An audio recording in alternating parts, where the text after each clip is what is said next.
Domnilor, bună ziua! Mă numesc Pierre Tournier și lucrez în cadrul proiectului de cooperare cu comunele Vergeni, Telenești, Ratuș, Cicăni Vechi și Bănești. Sunt foarte bucuros să fiu prezent astăzi cu domnia voastră și, desigur, salut inițiativa Raionului Telenești de a organiza această întâlnire.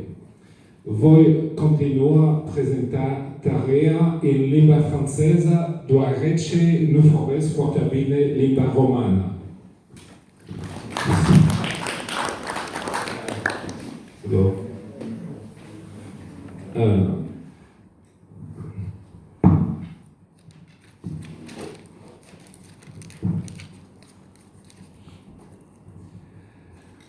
En préambule, je voudrais dire que nous devons passer d'une économie linéaire où l'on extrait les ressources, on fabrique des produits, on les utilise et on les jette quand nous n'en avons plus besoin. Ce système produit beaucoup de déchets et les impacts sur l'environnement sont très nombreux.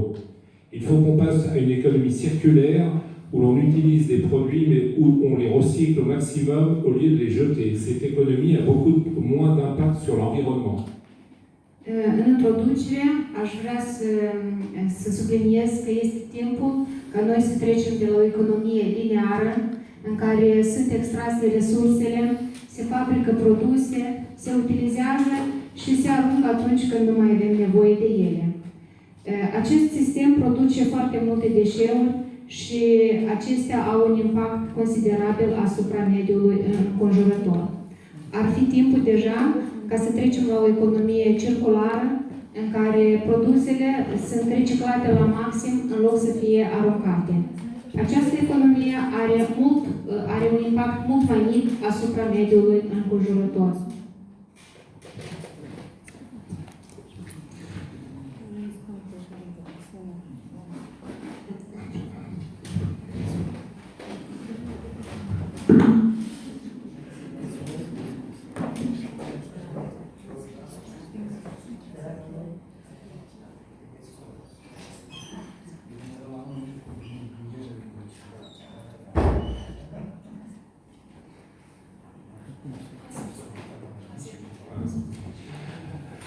En introduction, je voudrais dire que la problématique des déchets est mondiale et les autorités de tous les pays doivent gérer les déchets au quotidien.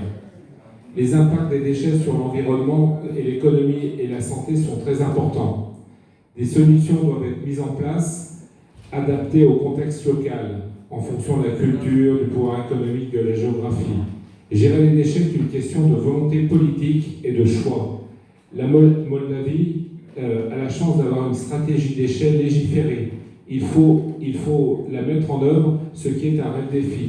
Il faut aussi que les élus se saisissent du dossier pour le mettre en place.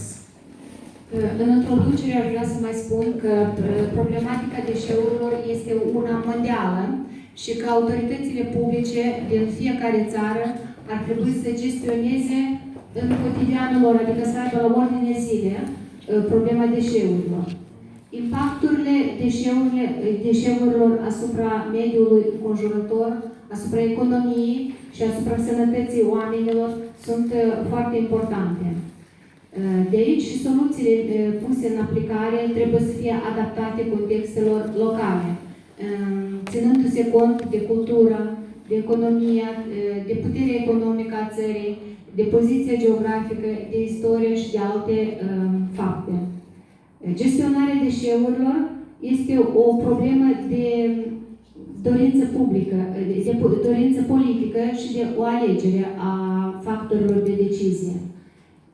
Și eu sunt sigur că Moldova are șansa de a avea o strategie a deșeurilor legiferată.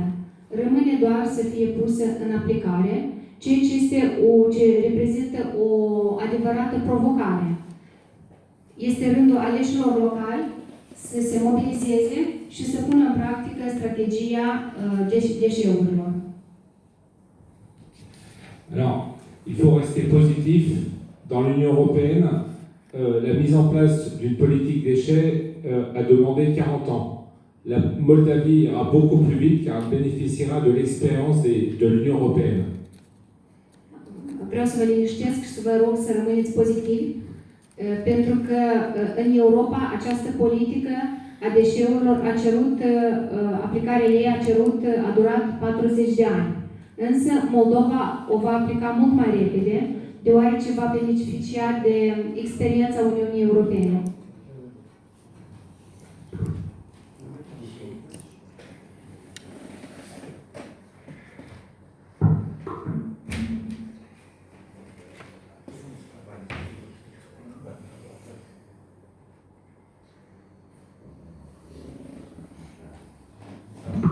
L'organisation pour la prise en charge des déchets en France.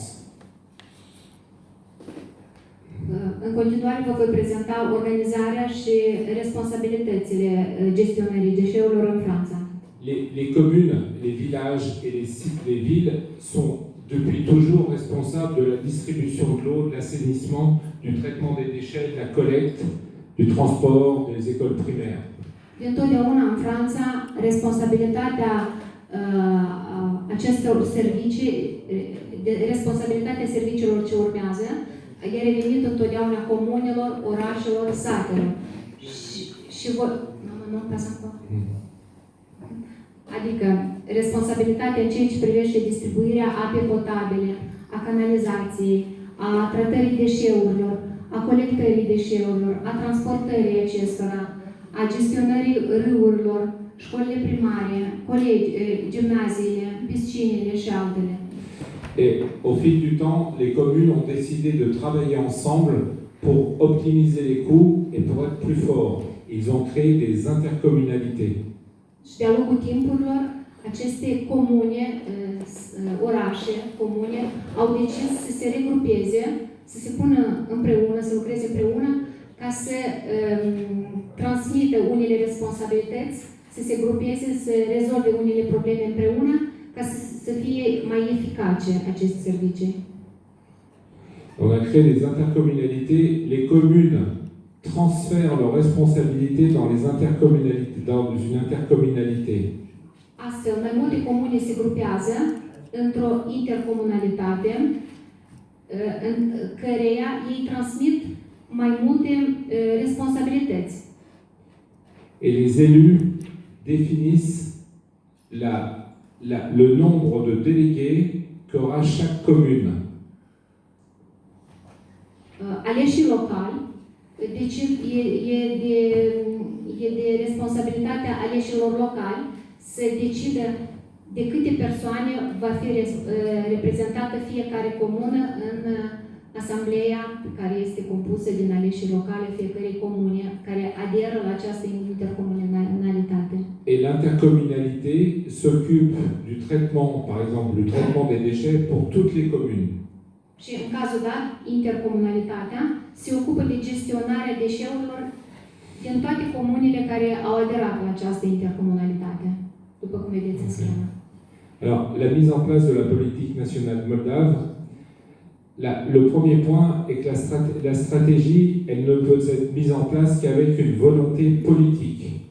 Problematica Republicii Moldova este că strategia de deșeuri în Republica Moldova nu poate fi pusă în aplicare fără o dorință politică, în primul rând. Et le succès d'une politique repose aussi sur la volonté des habitants à appliquer, à changer leurs habitudes. Cela prend beaucoup de temps. Il faut donner du sens. Il faut que les citoyens comprennent ce qu'ils doivent faire et modifier leurs habitudes. Il faut les impliquer et leur expliquer les objectifs et les effets positifs doivent être mis en avant. În primul rând trebuie să convingeți locuitorii, pentru că succesul unei politici a deșeurilor constă în dorința locuitorilor să o aplice, să-și schimbe obișnuințele, ceea ce de obicei ia foarte mult timp. Trebuie să le dați sens, să le explicați de ce trebuie să selecteze deșeurilor, de ce ei trebuie să-și modifice obișnuințele. Trebuie să-i convingeți, să-i implicați, să le explicați de ce trebuie să producă mai puține deșeuri, să le explicați obiectivele unei politici a deșeurilor. Și, în primul rând, trebuie să puneți accentul asupra efectelor pozitive a acestor schimbări.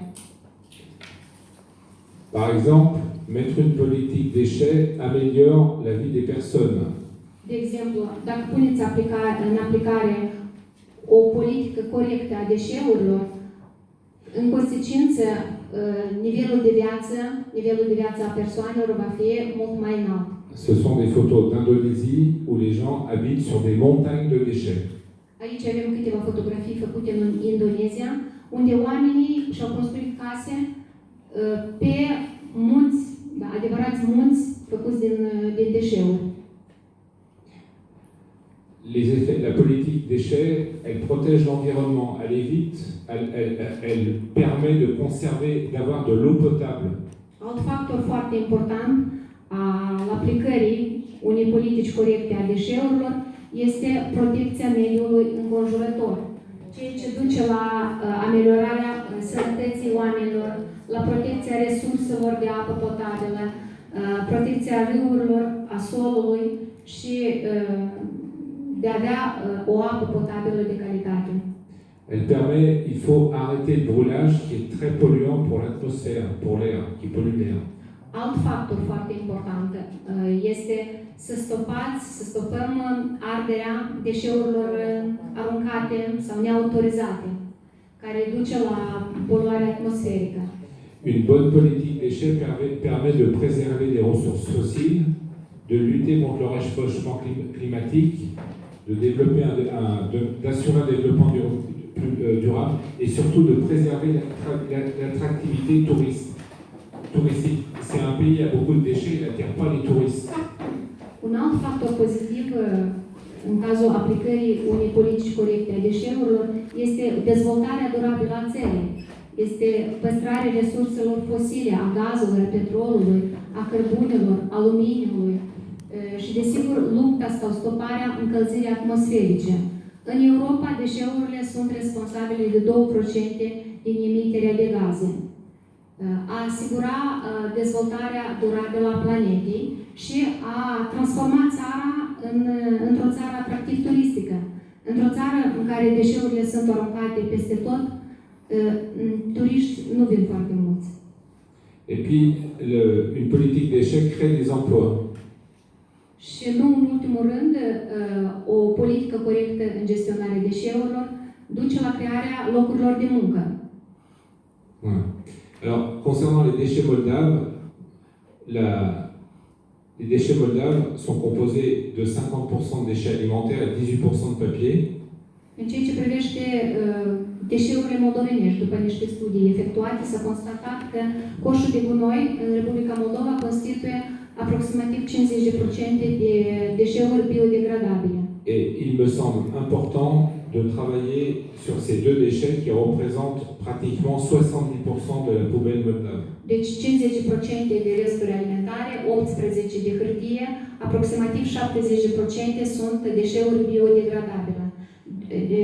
Deci mie îmi pare foarte important să se atragă atenția asupra acestor 70% ca să poate fi compostate. Une des possibilités serait de mettre en place 4 processus, un tri mécano-biologique. O altă posibilitate ar fi să se pună în aplicare stații de tratare a deșeurilor de tip mecanico-biologică. Le compostage, Compostarea, alt tip. Le tri des papiers. Selectarea hârtiei și a cartonului. Et la décharge. Și depozitarea autorizată a deșeurilor. Ce schéma montre les différentes étapes, les étapes successives d'un tri mécano-biologique. În această schemă vedeți etapele succesive din procedura tratării mecanico-biologice a deșeurilor. Les déchets sont triés, on sépare les déchets organiques qui sont compostés et les déchets non organiques et les déchets non organiques. Mai întâi se separă deșeurile organice care pot fi compostate, și deșeurile neorganice, care nu pot fi compostate. La fraction organique est compostée Fracția organică este compostată et la fraction non organique est triée pour retirer les déchets recyclables.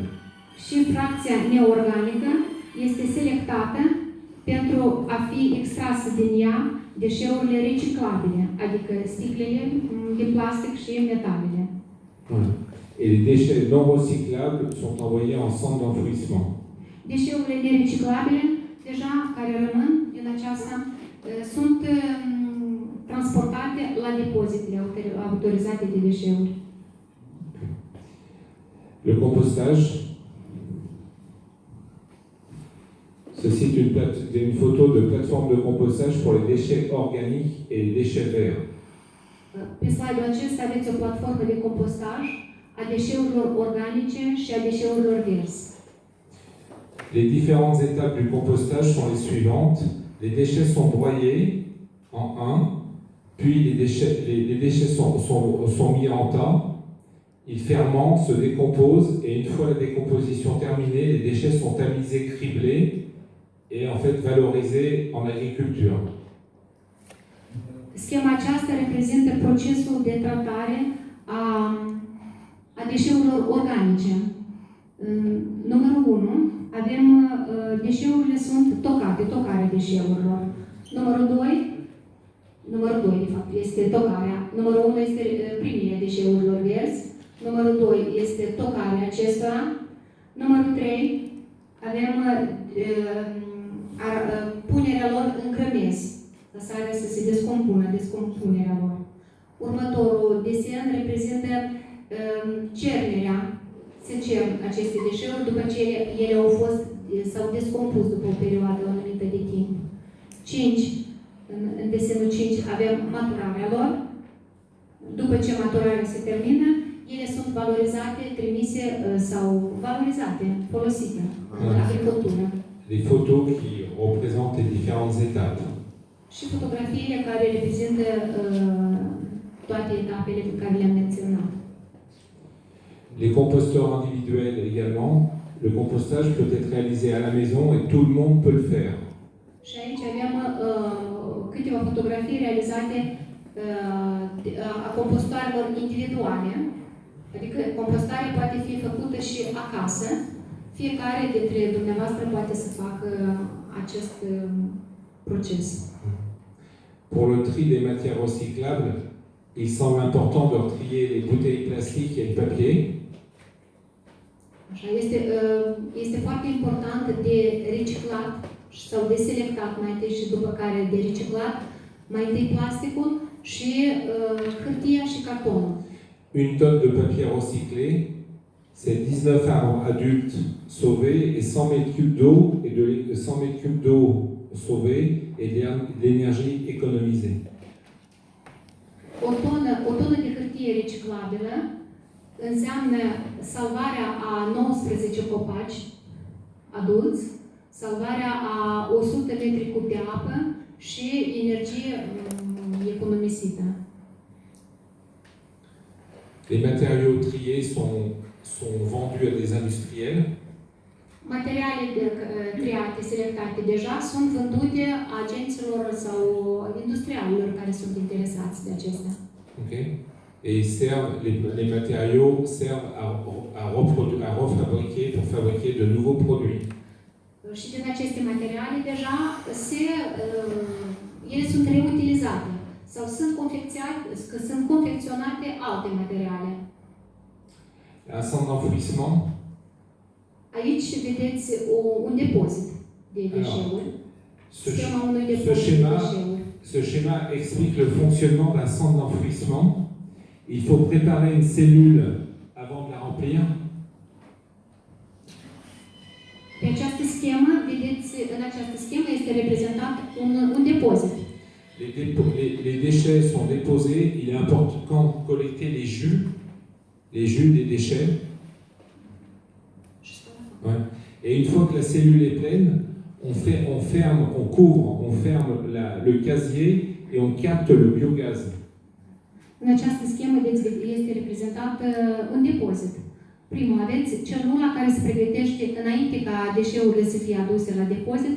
Celula se pregătește, după care deșeurile sunt puse și sunt acoperite.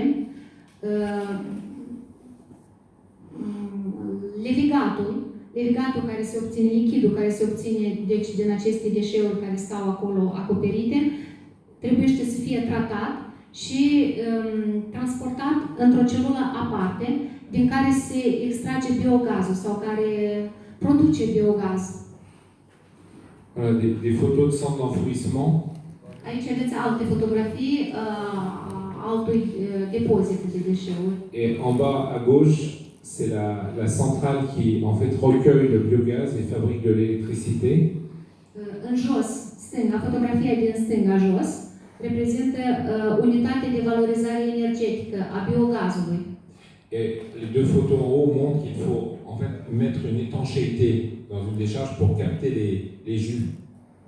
Și primele două fotografii de sus demonstrează cât de important este ca acest depozit sau deșeurile care sunt depozitate, este necesar sau necesitatea de a închide hermetic, pentru ca să putem capta corect biogazul din une autre photo d'une préparation d'un casier, d'une décharge.